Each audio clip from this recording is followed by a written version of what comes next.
The room didn't just go quiet, it went dead. In the VIP section of the Onyx room, silence was usually a precursor to violence. A terrified waiter had just spilled hot tea on the most dangerous woman in New York, Galina Volkova, the mother of the city's most ruthless Mafia don. Guns were drawn. The waiter was sobbing.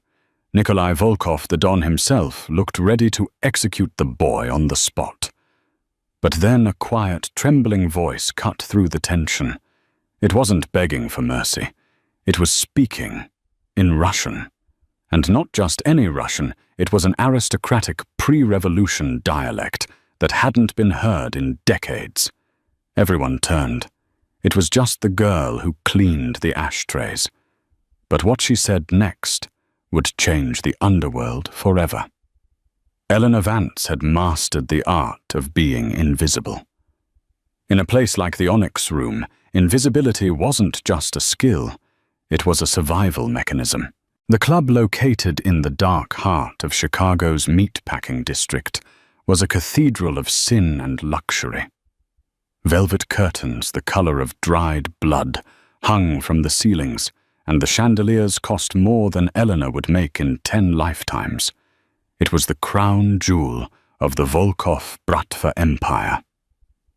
Elena adjusted her black apron, keeping her head down as she navigated the crowded floor.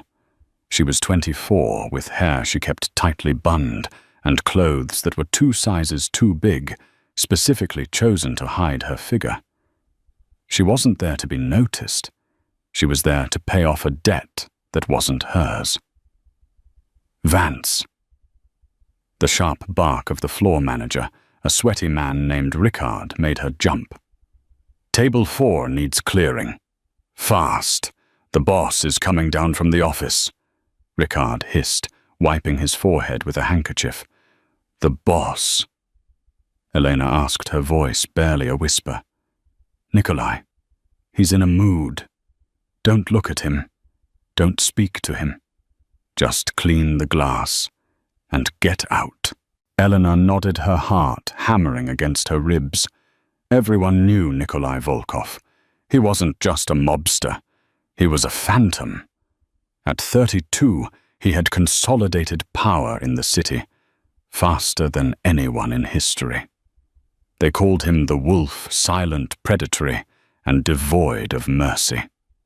She hurried to table 4, a secluded booth near the back. As she wiped down the mahogany surface, the atmosphere in the club shifted. The music didn't stop, but the energy changed. The air grew heavier, colder. The double doors at the entrance swung open. 6 men walked in first. They were huge, wearing suits that cost $5,000, tailored to hide the bulges of automatic weapons. And then he walked in. Nikolai Volkov. He was taller than the photos in the newspapers suggested. He wore a charcoal 3-piece suit, and his eyes were the color of ice on a frozen lake. He didn't walk. He glided, radiating a terrifying calm. Next to him was his second-in-command, a scarred man named Dmitri, who looked at everything like he wanted to kill it. Elena scrubbed the table harder, praying she would dissolve into the woodwork. She grabbed her tray, turning to flee toward the kitchen, but she was blocked by a wall of muscle. She bumped right into Dmitri. "Watch it!" Dmitri snarled, grabbing her arm. His grip was bruising. I'm sorry, sir," Eleanor stammered, keeping her eyes on his shoes. "Clumsy American trash," Dmitri muttered, in Russian, assuming she couldn't understand. "Neukluji amerikansky musor." Elena froze. The words triggered a memory she had buried deep inside her mind. A snowy courtyard, the smell of pine, a warm voice teaching her vowels. She instinctively wanted to apologize in the same language, but she caught herself. She was Elena Vance, a broke waitress from Ohio. She wasn't her. Not anymore. "Let her go, Dmitri." The voice was low, smooth, and terrified her more than the shout. Nikolai had stopped walking. He was looking right at them. Dmitri released her arm immediately, shoving her aside. "Just teaching the staff some respect, boss." Nikolai's eyes swept over Elena. For a second she felt exposed, as if those ice-blue eyes were stripping away the oversized uniform and seeing the secrets tattooed on her soul. But then he looked away, indifferent. "We have guests arriving," Nikolai said, continuing toward the VIP section. "My mother is 10 minutes away. If this place isn't perfect, Dmitri, you will answer for it." The color drained from Dmitri's face. "Galina is coming tonight." "Yes, it is the anniversary of my father's death. She wants to drink to him here in the place he built." Nikolai paused, fixing his tie. "Everything must be traditional. The samovar, the cherry preserves. Make sure the staff is competent." Elena scurried into the kitchen, her hands trembling as she dumped the dirty glasses into the sink. The kitchen was in chaos. "Galina Volkova is coming." The head chef, a frantic Italian man named Marco, was screaming. "Where is the tea set? The gold one, not the silver." Elena leaned against the cold stainless steel counter, trying to steady her breathing. She knew who Galina Volkova was. Everyone did. She was the Pahan's widow, a woman of iron and blood. Legend said she once cut the finger off a rival boss who dared to touch her hand without permission. "Elena," Rickard appeared again. "You're on VIP service tonight." "What?" Elena shook her head violently. "No, Rickard, please. I'm just a busser. I don't do service." "Sarah went home sick, and Jessica is too high to hold a tray." "You're the only one sober enough," Rickard snapped. "Put on a clean apron. You're taking the tea service to Mrs. Volkova." "Rickard, I can't. Do you want your job? Do you want to pay your brother's medical bills?" Rickard lowered his voice, his eyes hard. "You do this, or you're out on the street tonight." Elena swallowed the lump in her throat. She thought of her brother Leo lying in the hospital bed, the machines beeping. She needed the money. She needed the insurance. "Okay," she whispered. "I'll do it." She didn't know it yet, but that decision was about to end her life as Eleanor Vance. The VIP section was roped off with thick velvet cords. The lighting was dim amber and gold, designed to make everyone look beautiful and rich. Eleanor stood in the shadows, holding a heavy silver tray. On it sat an antique samovar, a traditional Russian tea urn, delicate porcelain cups, and a crystal bowl of cherry preserves. Her arms ached, but she didn't dare move. The room was filled with the top lieutenants of the Volkov family, but they were all standing. No one sat until she sat. At 9:00 p.m., exactly, the elevator doors opened. Galina Volkova was 70, but she moved with the strength of a woman half her age. She wore black furs and diamonds that glittered like shards of ice. Her face was severe, etched with the lines of a hard life, but her eyes were sharp, hawk-like. She walked with a cane, not because she needed it, but because she liked to point at things she disapproved of. Nikolai stepped forward, bowing his head slightly. "Mama, welcome her." Galina looked around the club, her lip curling in disdain. "It smells of cheap perfume and American desperation, Nikolai." Her voice was raspy thick with a Russian accent. "It makes money, Mama," Nikolai replied calmly, guiding her to the center booth, the throne. Galina sat. The room exhaled.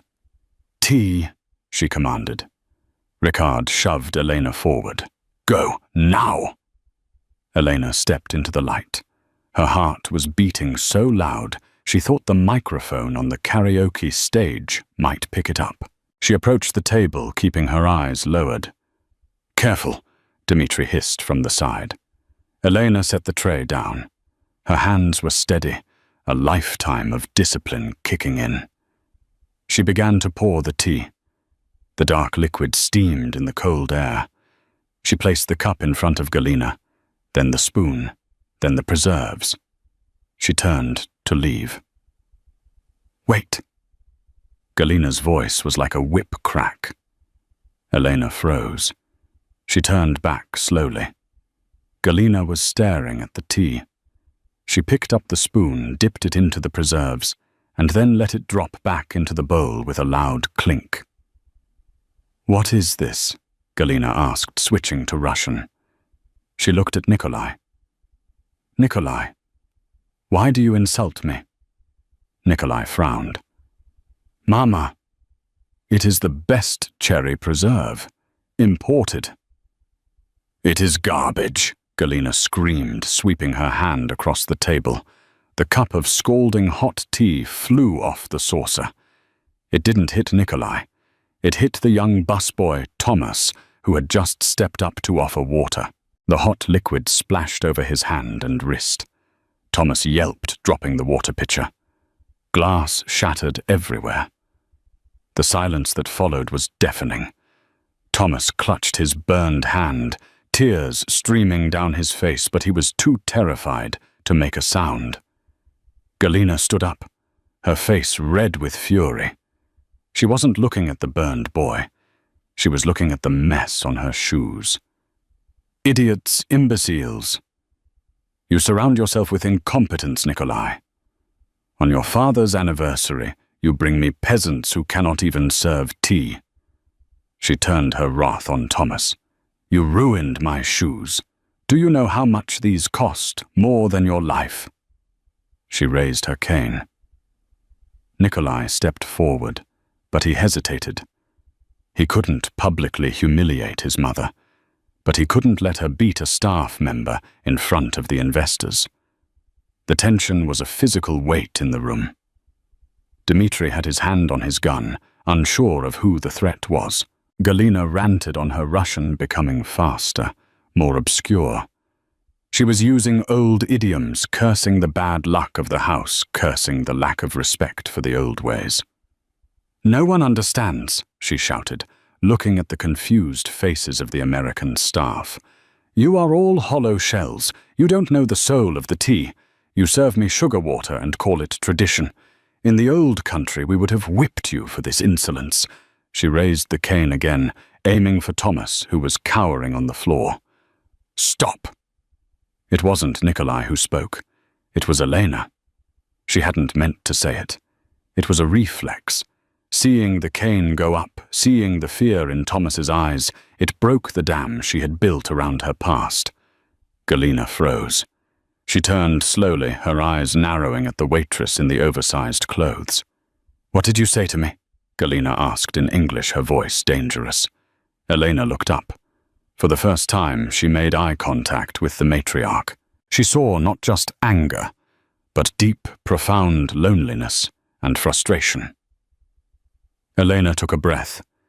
She knew she was about to get fired, or killed, but she couldn't help it. She didn't answer in English. "Forgive the boy, matriarch," Elena said. Her voice changed. It wasn't the soft Midwestern mumble of Elena Vance.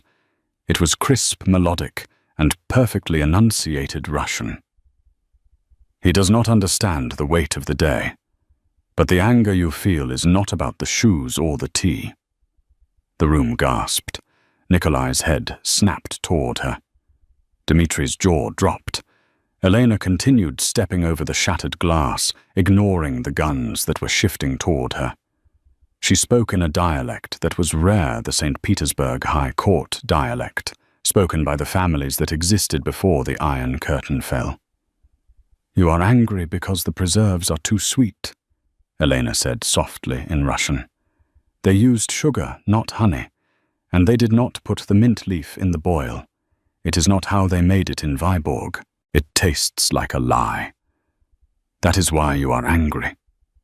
Galina lowered her cane. Her mouth opened slightly. The fury in her eyes was replaced by shock. pure, unadulterated shock. "Viborg?" Galena whispered. "Who told you about Viborg?"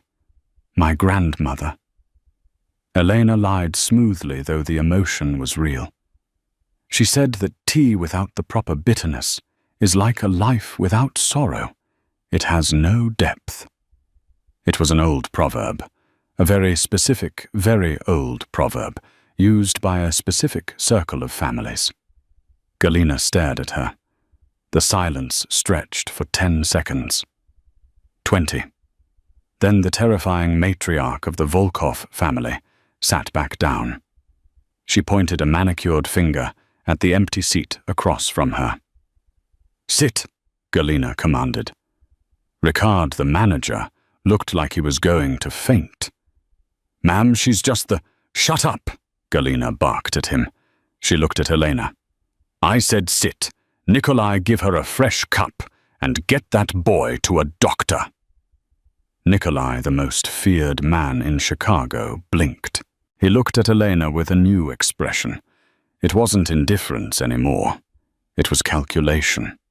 He motioned for a guard to help Thomas. Then he personally picked up a clean cup. Elena sat down opposite the Mafia queen. She could feel Nikolai's eyes burning holes into the side of her head. She had saved Thomas. She had calmed Galena. But she had just made a terrible mistake. She had revealed a skill that a broke waitress from Ohio shouldn't have. And in Nikolai Volkov's world, anomalies were threats. "What is your name, girl?" Galena asked, her voice softer now, almost hungry. "Elena," she said. "Elena." Galena studied her face. "You speak the tongue of the Tsars. Where did you learn it?" "Books," Elena said quickly. "I just have an ear for languages." Galena laughed. It was a dry, rasping sound. "Books, no. You can learn words from books. You cannot learn the soul of the language from paper. You have a history, Elena." Nikolai leaned in, placing the tea in front of her.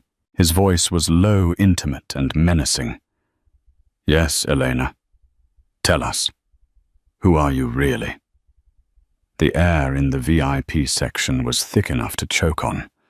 Elena sat on the plush velvet seat, her oversized grey uniform contrasting sharply with the diamond-studded luxury surrounding her.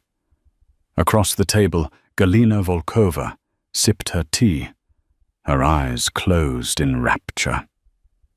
"Perfect," Galina murmured in Russian. "It tastes like home." She opened her eyes and fixed them on Elena. "You are too skinny, girl, and you dress like a potato sack, but you have the hands of a pianist and the tongue of a poet. Tell me the truth. Who are you?" Nikolai leaned back in the booth, lighting a cigarette. The smoke curled around his face, framing his cold, calculating expression. He didn't speak, but his silence was a weapon. He was waiting for her to slip up. Elena's mind raced. She couldn't tell them the truth, that her name wasn't Elena Vance, that she was the daughter of a disgraced diplomat who had been framed for espionage, that she had grown up in embassies in Moscow and Kyiv before her life fell apart.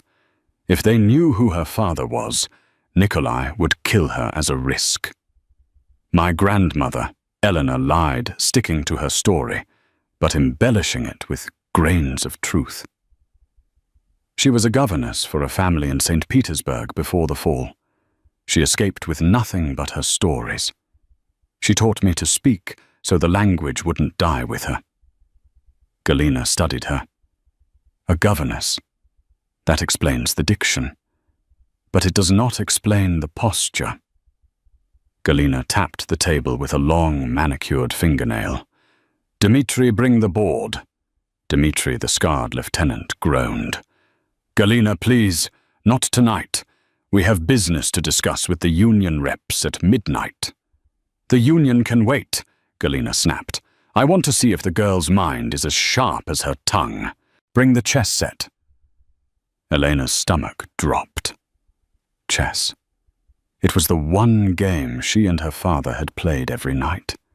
It was how he taught her strategy, patience, and sacrifice. But playing against the Volkovs was a trap. If she won, she humiliated the boss. If she lost badly, she proved she was useless. Dmitri placed a heavy marble chessboard on the table. The pieces were hand-carved ivory and obsidian. "Play Nikolai," Galina commanded. Nikolai raised an eyebrow. "Mama, I am not playing a waitress." "You are playing her," Galina insisted. "She fixed my tea. She calmed my nerves. Humor an old woman, Nikolai. Unless you are afraid, she will beat you." A flicker of annoyance crossed Nikolai's face. He crushed his cigarette out. "Fine." He gestured to the board. "White moves first. Do you know the rules, Elena? Or do I need to explain how the little horse moves?" His tone was condescending, dripping with arrogance. He expected her to be confused. Elena looked at the board. The world fell away. The noise of the club, the smell of smoke, the fear of death. It all vanished. There was only the grid. 64 squares. Infinite possibilities. "I know the rules," Elena said softly. She reached out and moved her pawn to e4. Nikolai smirked and countered instantly. The game began fast. Nikolai played aggressively, a style known as the fried liver attack. It was brutal, designed to overwhelm opponents quickly with raw power. It mirrored his personality perfectly. He didn't care about defense, he cared about crushing the enemy. For the first 10 moves, Elena played defensively, barely holding her line. Nikolai took her knight, then a bishop. "You are hesitating," Nikolai said, his voice low. "You play like a coward, just like you hide in that uniform." He moved his queen, checking her king. "Check." Elena looked up. His eyes locked with hers. He was trying to intimidate her, to break her focus. "I'm not hiding," Elena whispered. "I'm waiting." She moved her king out of danger. Nikolai frowned. He attacked again. But this time Elena was ready. She had baited him. By sacrificing her bishop, she had opened a diagonal line that he hadn't seen because he was too focused on the kill. Elena moved her knight. "Check." Nikolai paused. He looked at the board. His brow furrowed. He moved his king. Elena moved her rook. "Check." Nikolai stopped. The smirk vanished. He leaned over the board, his eyes darting back and forth. The ambient noise of the club seemed to return rushing in. Galina was watching with a predatory grin. Nikolai realized with dawning horror that he was trapped. 3 moves ago he thought he had her. Now his king was cornered by a web of her pieces. "You," Nikolai murmured. He looked at her. Really looked at her for the second time that night. "Who taught you this?" "My father." Elena said, her voice tightening. "He said that arrogance is the most expensive luxury in the world. You can't afford it." Nikolai's eyes narrowed. "Is that so?" He made a desperate move to save his queen.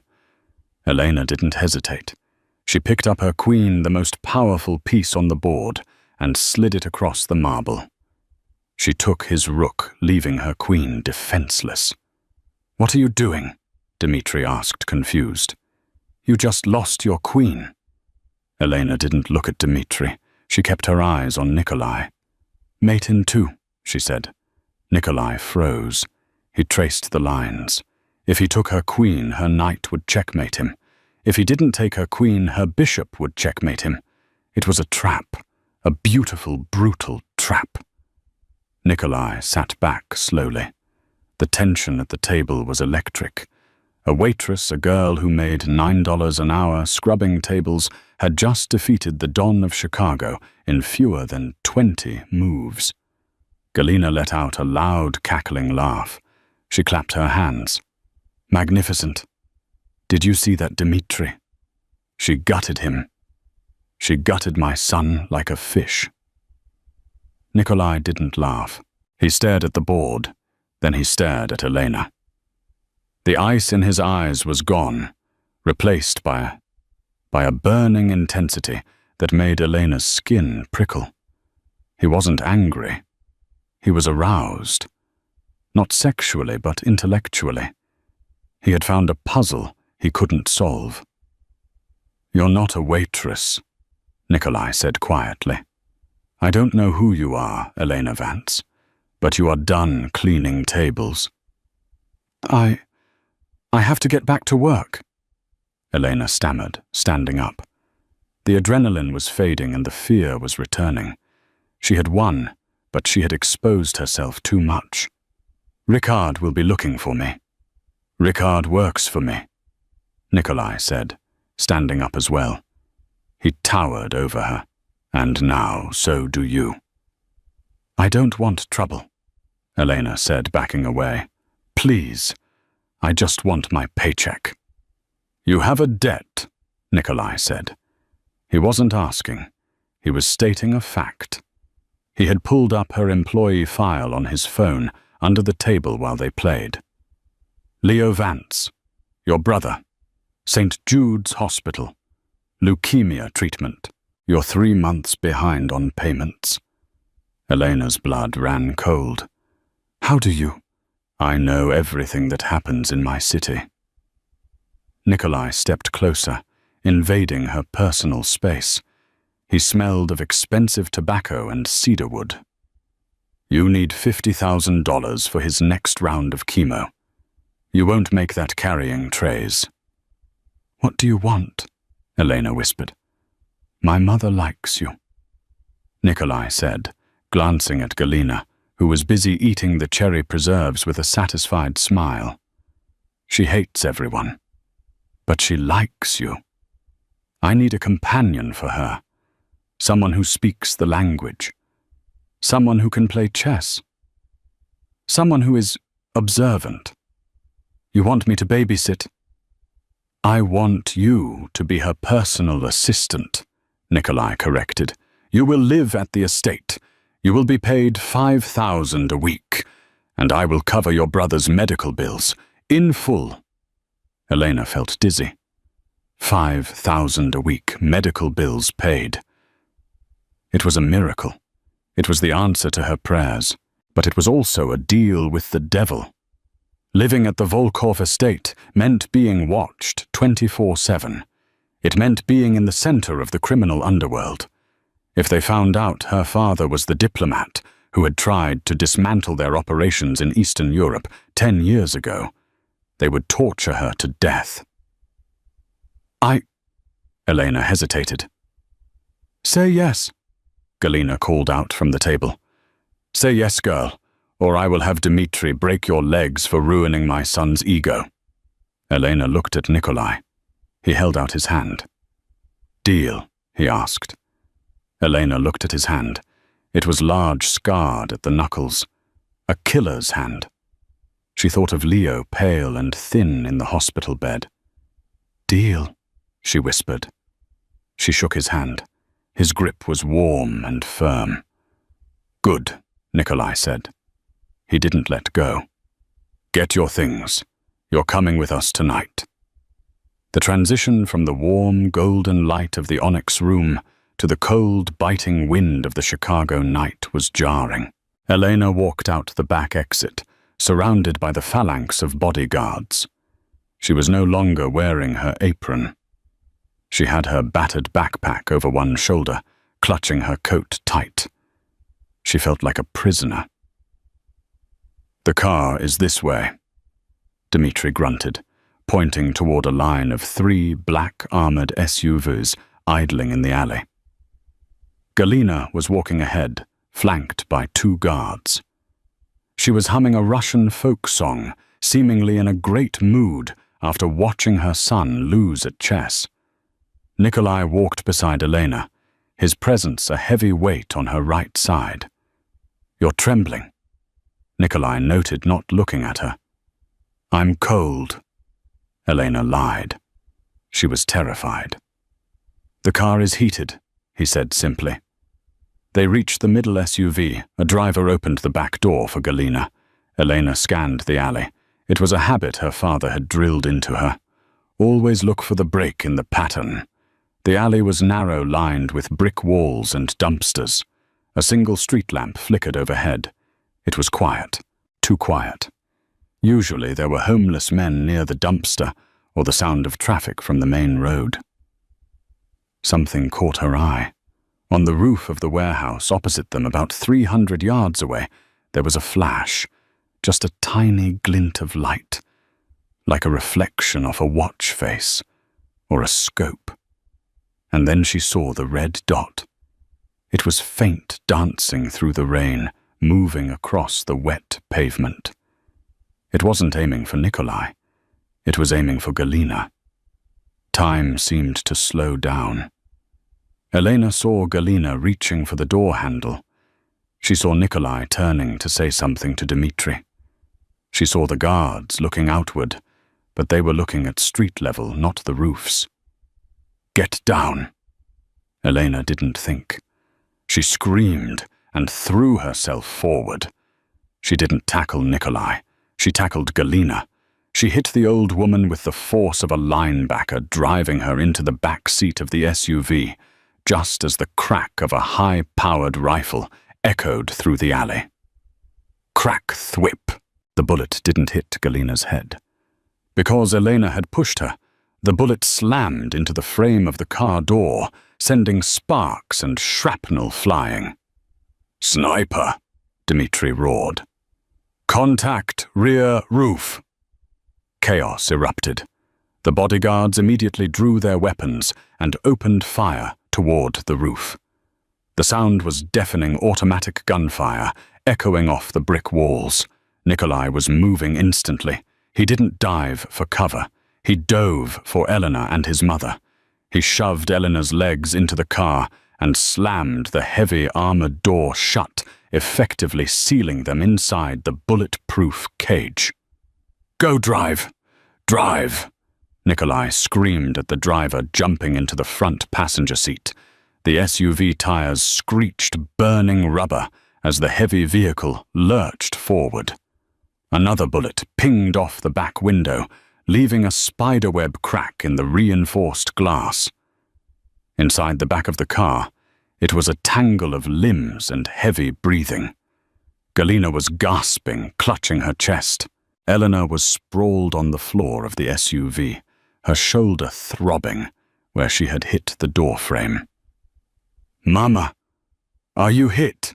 Nikolai shouted from the front, turning around. His face was pale, his eyes wide with a panic Elena hadn't seen before. I am fine," Galina wheezed, straightening her fur coat. She looked down at Elena. "The girl," Elena groaned, pushing herself up to a sitting position. "Is everyone okay?" Nikolai stared at her. The look on his face was unreadable. It was a mixture of shock, adrenaline, and something else. Respect. "You saw him," Nikolai said. It wasn't a question. "My men didn't see him. Dmitri didn't see him." "How did you see him?" Elena rubbed her shoulder.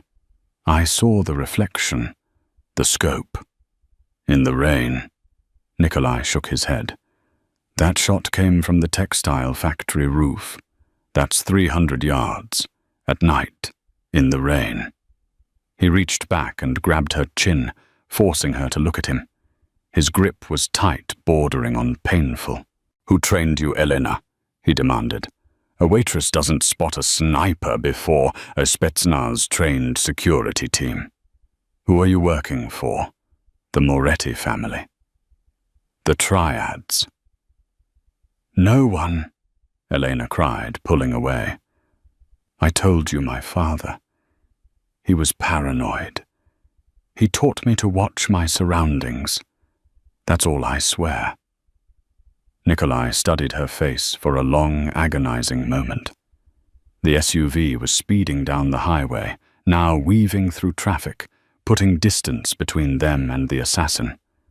Finally, Nikolai released her. He turned back to the front and picked up his radio. "Dmitri, report." Nikolai barked into the radio. "We lost him, boss." Dmitri's voice crackled, sounding out of breath. He was a pro. "Gone before we hit the roof, but we found a shell casing. It's custom. Looks like Luca Moretti's signature." "Moretti?" Nikolai growled, slamming his fist against the dashboard. The leather creaked under the impact. "I will burn his house to the ground with him inside it." Luca Moretti, the don of the Italian Mafia in Chicago. The Volkovs and the Morettis had been in a fragile ceasefire for 2 years.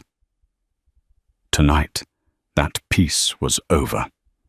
In the back seat, the adrenaline was wearing off, replaced by the shakes. Elena wrapped her arms around herself. She had just been shot at. She was in a car with a mob boss who was planning a war. Suddenly, she felt a hand on her knee. It was Galina. The old woman's hand was shaking, but her grip was strong. "You saved my life," Galina said in Russian. Her voice was devoid of its usual harshness. "The bullet, it would have taken my head." Elena looked at the matriarch. "I just reacted." "No," Galina said firmly. "You acted. There is a difference." Nikolai looked back. "She stays," Galina declared. "She does not leave my side. If she leaves, I leave." Nikolai nodded slowly. "She stays, Mama, but not just as a companion." He looked at Elena, his eyes cold and hard again. "If Moretti is coming for us, we are at war," Nikolai said. "And in war I use every asset I have. You have eyes that see what my men miss. You have a brain that beats me at chess." "So?" Elena asked, her voice trembling. "So?" Nikolai said, "You are going to help me destroy Luca Moretti. Welcome to the family, Elena." The car sped into the night, carrying Elena further away from her old life and deeper into the abyss. She had survived the lion's den, but now she was going to war. And the scariest part wasn't the sniper or the Mafia boss. The scariest part was that for the first time in her life, she felt like she was exactly where she was supposed to be. The Volkov estate was a fortress disguised as a mansion. Located in Highland Park, it was surrounded by 12-foot walls and patrolled by men with earpieces and concealed weapons. For 3 days, Elena had not left the property. She had spent every waking hour with Galina. She read poetry to the old woman, reorganized her library, and most importantly, played chess. Galina was testing her probing for weaknesses, but Elena remained a fortress of her own. On the 4th afternoon, the library doors flew open. Nikolai strode in, looking like a storm cloud in a tuxedo. "Get up," he said to Elena. "You have 2 hours." Elena marked her page in the Tolstoy novel she was reading. 2 hours for what? The mayor's charity gala at the Navy Pier Ballroom, Nikolai said, checking his watch. "Luca Moretti will be there. It is neutral ground. No weapons, no guards inside. Just the city's elite." "And you're going?" Elena asked, surprised. "After he tried to kill your mother." "I'm going to look him in the eye," Nikolai said, his voice dropping to a dangerous whisper. "I need to know if he ordered the hit. Moretti is a snake, but he is a businessman. Shooting an old woman isn't business, it's suicide. Something feels wrong." He looked at Elena. "You are coming with me." "Me why?" "Because no one knows you," Nikolai said. "To them you are just a pretty face on my arm. You are invisible. While I distract Moretti, you will circulate. You will listen. You speak French, Russian, and English. You will hear what the wives and the lawyers are whispering." Galina clapped her hands from her armchair. "Finally, someone to dress up. Dmitri, get the stylists." The next 2 hours were a blur of silk and hairspray. When Elena finally stood before the full-length mirror, she didn't recognize herself. The stylists had put her in a floor-length gown of midnight blue velvet, slit up the thigh. It was backless, exposing the pale curve of her spine. Her hair was swept up in an intricate chignon, revealing the long line of her neck.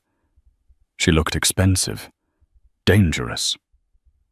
She walked down the grand staircase. Nikolai was waiting at the bottom. He was adjusting his cufflinks, but he stopped when he saw her. His hands fell to his sides. He didn't say anything for a long moment. He just watched her descend, his eyes dark and unreadable. "Well," Elena asked, feeling self-conscious. "Do I pass?" Nikolai stepped forward. He reached out and tucked a loose strand of hair behind her ear. His fingers brushed against her skin, sending a jolt of electricity through her. "You are not invisible anymore," he murmured. "This might be a problem." He offered her his arm. "Stay close to me. Tonight you are not Elena the waitress.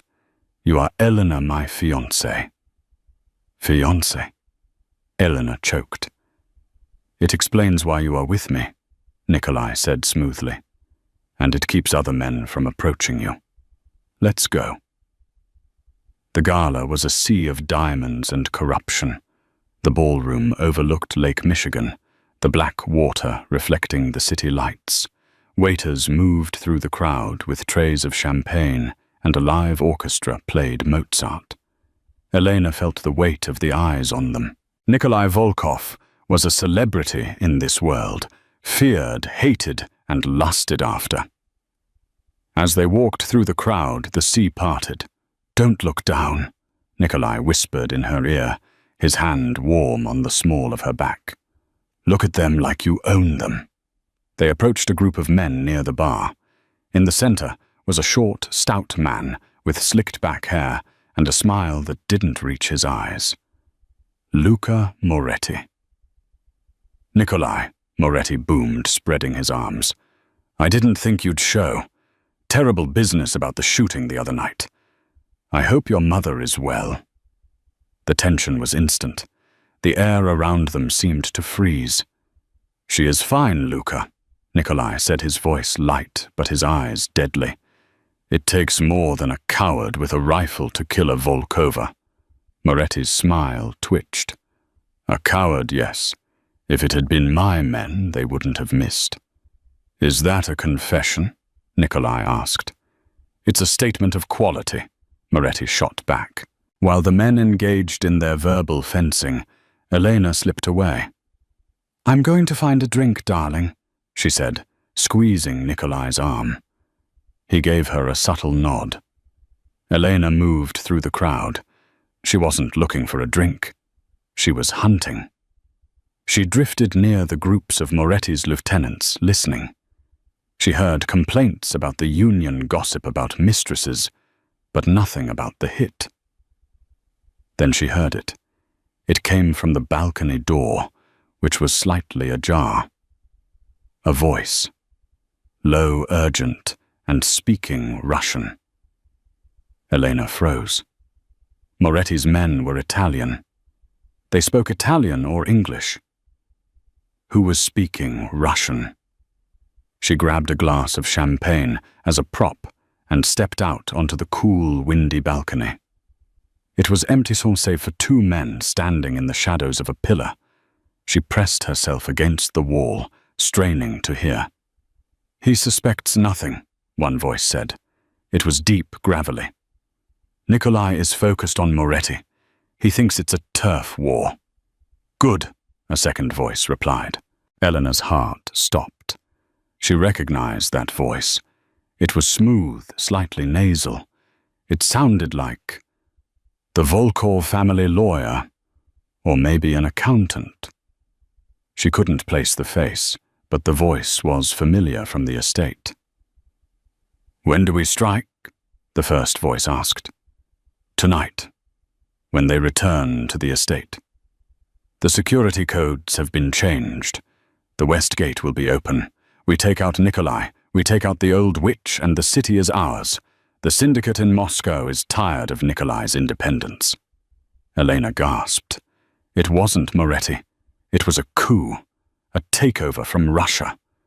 She turned to run back inside, but her heel caught on the stone pavement. She stumbled, and her champagne glass shattered on the floor. The two men spun around. "Who is there?" Elena didn't wait. She bolted back into the ballroom. "Hey!" She pushed through the crowd, her heart hammering against her ribs. She had to get to Nikolai. She had to get him out of there. They were walking into a trap. She spotted him across the room, still talking to Moretti. She abandoned all decorum and ran to him, grabbing his arm. "We have to leave," she breathless. "Now!" Nikolai looked at her annoyed. "Elena, I am in the middle of—" "Nikolai, please," she whispered, digging her nails into his tuxedo jacket. "It's a trap. Not here. Home. They're waiting for us at home." She spoke the last part in Russian, using a specific code word for ambush she had learned from her father. Nikolai went rigid. He looked at her eyes and saw the terror. He didn't question her. He didn't hesitate. He turned to Moretti.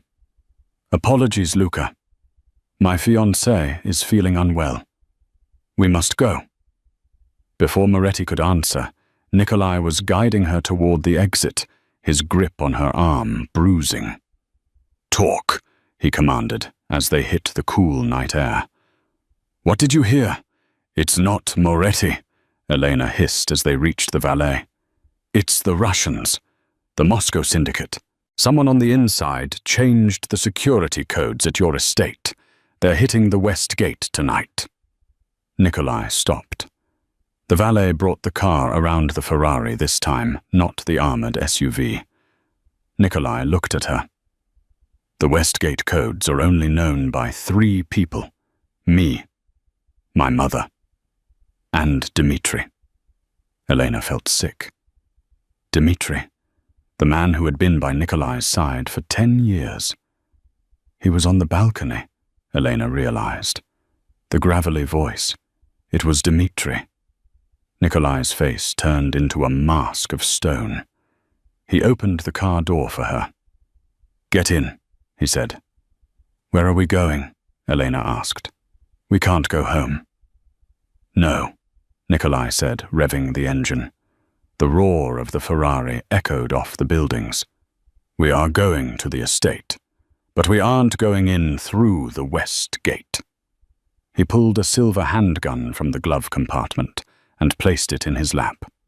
"We are going to kill them all," Nikolai said. "And you, Elena, are going to stay in the car." "No," Elena said, buckling her seatbelt. "I'm coming with you. If Dmitri is the traitor, he knows your moves. He doesn't know mine." Nikolai looked at her, seeing the fire in her eyes. The waitress was gone. The queen was rising. "Fine," he said, shifting into gear. "But if you die, I will kill you myself." The drive back to Highland Park was done in silence, at 120 miles per hour. Nikolai killed the headlights a mile before the estate. He drove by moonlight, guiding the low sports car off the main road and onto an old service trail that cut through the forest surrounding the property. "How do you know this road?" Elena asked, gripping the dashboard. "I used to sneak out this way when I was a teenager," Nikolai said grimly. "Dmitri doesn't know about it. He thinks I'm a disciplined soldier. He forgets I was a rebellious child first." They parked the car in the thick brush. The estate loomed ahead, dark and silent. Too silent. The perimeter lights were off. "They've cut the power," Nikolai whispered. He checked his gun. Stay behind me. Step where I step." They moved through the woods like shadows. Elena's velvet dress snagged on thorns, but she didn't care. She was focused on the house. They reached the perimeter wall. Nikolai pushed aside a heavy ivy vine, revealing a small, rusted iron door. He punched in a code on a mechanical keypad. It clicked open. They slipped into the gardens. Inside the estate, it was a slaughterhouse. 2 of Nikolai's loyal guards were lying by the fountain, their throats cut. Nikolai knelt by them, checking for pulses. Nothing. His jaw tightened, a muscle feathering in his cheek. "They are in the house," Nikolai whispered. "They will be going for my mother's room on the 2nd floor." They entered through the kitchen. It was pitch black. Nikolai moved with the familiarity of a man navigating his own soul. Elena followed, her senses heightened to a painful degree. They reached the grand hallway. Suddenly the lights flickered on. "Welcome home, brother." Nikolai and Elena froze. Standing at the top of the stairs was Dmitri. He was holding a glass of Nikolai's best scotch in one hand and a heavy assault rifle in the other. Behind him stood 6 men, mercenaries, dressed in tactical gear. Nikolai didn't raise his gun. He knew he was outgunned. "Dmitri," Nikolai said, his voice calm, conversational. "I see you found the reserve whiskey." "It's good." Dmitri smiled. It was a cruel, twisted smile. "Tastes like power. You've been weak, Nikolai. You let the Italians walk all over us. You let this American waitress live in our house. Moscow is unhappy." "So Moscow bought you?" Nikolai took a step forward, shielding Elena with his body. "How much was my life worth, Dmitri? 10 million, 20. "The promise of the throne," Dmitri said. He looked at Elena. "And the girl. She is a loose end. Or maybe a spy." Dmitri pulled a folder from his belt and threw it down the stairs. It landed at Nikolai's feet. Papers spilled out. Photos. "I did some digging while you were playing dress-up," Dmitri sneered. "Elena Vance. Real name, Elena Vance. Daughter of Arthur Vance." Nikolai looked down at the photos. They showed a man, Elena's father, shaking hands with CIA agents. Headlines about "Diplomat Vance expels Russian mob from Estonia." Nikolai went still. The air left the room. He turned to Elena. The betrayal in his eyes was worse than the guns pointed at them. "Is it true?" Nikolai asked. His voice was broken. "Nikolai, listen." Elena pleaded, tears springing to her eyes. "My father was a diplomat. Yes, he fought the Bratva. But he's dead. He died broke and disgraced because your people framed him. I didn't come here to spy. I came here to pay my brother's medical bills. I didn't know who you were until I saw you in the club." "Liar!" Dmitri shouted. "She's a plant, Nikolai. She's been feeding intel to the feds. That's how she knew about the sniper. She set it up." "No," Elena screamed. "I saved your mother." "Enough!" Nikolai roared. He looked at Elena, then back at Dmitri. He was trapped between a traitor and a liar.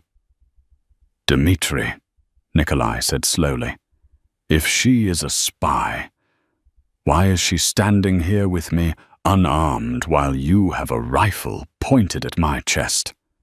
"Because she's good." Dmitri shrugged. "Kill them both." Dmitri raised the rifle. Click. Nothing happened. Dmitri frowned. He pulled the trigger again. Click. "You forgot something, Dmitri," Nikolai said, a dark smile spreading across his face. "What?" Dmitri panicked, looking at his gun. "I'm the one who buys the weapons," Nikolai said, "and I installed biometric locks on the armory rifles this morning. They only fire for my fingerprints." Dmitri's eyes went wide. The 6 mercenaries behind him realized the mistake. They reached for their sidearms, but they were too slow. Nikolai raised his silver pistol and fired. Bang! Bang! Bang! 3 mercenaries dropped shot in the head with terrifying precision. "Run!" Elena screamed, grabbing a heavy vase and smashing it over the head of a mercenary who was rushing Nikolai. The hallway erupted into chaos. Nikolai was a whirlwind of violence. He didn't just shoot. He moved like a dancer, dodging bullets and using the mercenaries as human shields. Elena wasn't a soldier, but she was a survivor. She scrambled under a table as bullets shredded the wood.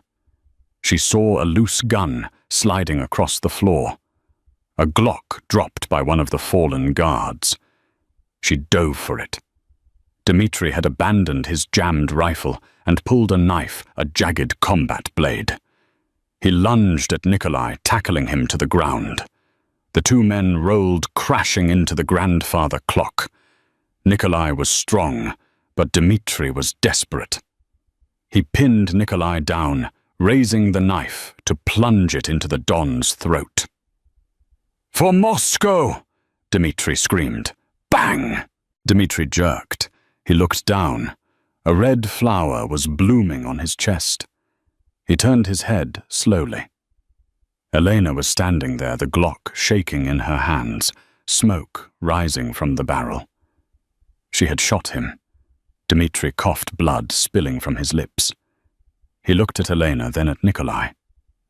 She really is," Dmitri gurgled. He collapsed dead on top of Nikolai. Nikolai shoved the body off him and stood up. He was panting, his tuxedo torn, blood, not his own, splattered across his white shirt. He looked at the dead mercenaries. Then he looked at Elena. She dropped the gun. She was shaking violently. She had just killed a man. Nikolai walked over to her. He didn't hug her. He didn't thank her. He picked up the folder Dmitri had thrown the file on her father. He looked at it, then looked at her. "Arthur Vance was a good man," Nikolai said quietly. "He was the only one my father respected. He was an honorable enemy." Elena sobbed, the adrenaline crashing. "I'm not a spy, Nikolai. I swear. I just wanted to save my brother." Nikolai stepped closer. He reached out and took her face in his hands. His thumbs wiped away her tears. "I know," Nikolai said. "A spy would have let Dmitri kill me." He leaned his forehead against hers. "You are not a waitress," he whispered. "You are not a spy. You are a Volkov. You have blood on your hands now, Elena. There is no going back." "I don't want to go back," Elena whispered, looking into his ice-blue eyes. "Good," Nikolai said. He kissed her. It was a kiss of war, of blood, and of possession. It tasted like iron and victory. But the moment was shattered by a sound from upstairs. A crash. "Mama!" Nikolai said, pulling away. They ran up the stairs to Galina's room. The door was kicked open. The room was empty. The balcony doors were open, the curtains fluttering in the wind. On the bed was a note pinned to the pillow with a dagger. Nikolai grabbed it. Elena read it over his shoulder. It was written in Russian. "You survived the traitor. Now come for the king. If you want your mother back, come to the old foundry. Alone. The syndicate." Nikolai crumpled the note in his fist. His eyes turned black. "They took her," Nikolai said, his voice sounding like the cracking of a glacier. "They took my mother." He turned to Elena. "The game is over," he said. "Now we hunt." The old foundry was a skeletal ruin of rusted steel and broken glass on the outskirts of the city. It was where the Volkov Empire had started 50 years ago and tonight it was where Nikolai intended to end the Moscow syndicate. They entered through the ventilation shafts, a route Elena had spotted on the blueprints she found on Nikolai's phone. While Nikolai was a hammer, Elena was the scalpel. They found them in the main smelting room. Galina was tied to a chair in the center of the floor. Standing over her was Viktor Kozlov, the head of the Moscow syndicate, flanked by 10 heavily armed men. "You are late, Nikolai," Kozlov shouted, his voice echoing off the metal walls. He pressed a pistol to Galina's temple. "I expected more urgency for your mother." Nikolai stepped out of the shadows. His hands raised, his tuxedo ruined and blood-stained. "I am here, Viktor. Let her go. This is between us." "It is," Kozlov sneered. "But the woman dies anyway. She is a relic, and you are a disappointment." Hidden in the catwalks above, Elena watched through the grate. She had the Glock Nikolai had given her. Her hands were shaking, but her mind was clear. It was a chessboard. Nikolai was the king drawing the enemy's fire. Galina was the piece to be rescued. Kozlov was the opponent's king. She couldn't shoot Kozlov. He was using Galina as a shield. She had to force him to move. Elena scanned the room.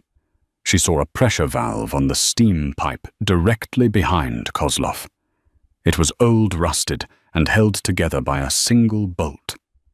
She took a breath. She aimed not at the men, but at the pipe. Crack! The bullet sparked off the metal, shattering the valve. A jet of scalding hot steam exploded outward with a deafening screech, blasting directly into Kozlov's back. Kozlov screamed, stumbling forward away from the scalding heat. In that split second of separation, he was no longer shielding Galina. Nikolai didn't hesitate.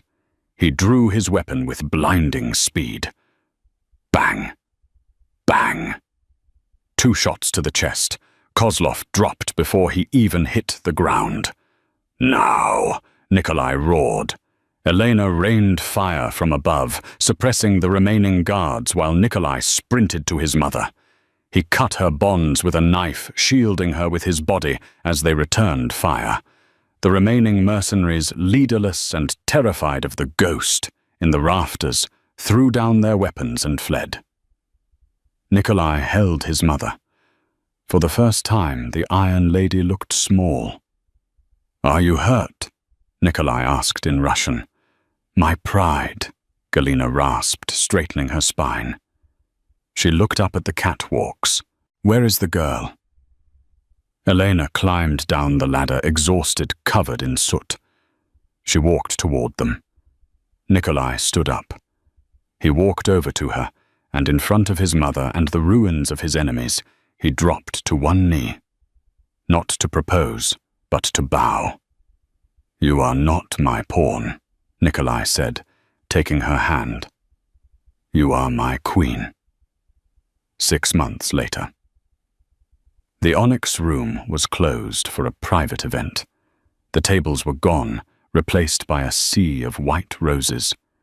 Elena stood by the window watching the snow fall on Chicago. She wore a dress of white lace, but hidden beneath the garter on her thigh was a small, pearl-handled dagger. Old habits died hard. Nervous, Nikolai appeared behind her, wrapping his arms around her waist. "No." Elena smiled, leaning into him. "I was just thinking about the chess game. You still haven't beaten me." "I have a lifetime to try," Nikolai whispered, kissing her neck. Galina sat in the front row holding a cup of tea. It was made perfectly bitter strong, with a hint of mint. Next to her sat Leo Elena's brother, fully recovered and looking healthy, wearing a suit Nikolai had bought him. The doors opened. The city's elite, the remaining mob bosses and the politicians all stood up. They weren't just standing for a bride. They were standing for the new power of the underworld. The waitress and the wolf. Elena took Nikolai's hand. They walked down the aisle together, ready to rule the city. Checkmate. What a ride. From a terrified waitress spilling tea to the queen of the Chicago underworld. Elena Vance proved that sometimes the most dangerous person in the room is the one nobody notices. She didn't just survive the Mafia. She conquered it with her mind, her courage, and a little bit of chess strategy. Nikolai Volkov found the one thing he never respected an equal. If you enjoyed this roller coaster of romance danger and karmic justice, please destroy that like button. It helps the channel so much. Don't forget to subscribe and hit the bell icon so you never miss a new story. Question for you guys. If you were Elena, would you have taken the money and run or stayed to fight for Nikolai? Let me know your thoughts in the comments below. Thanks for watching, and see you in the next video.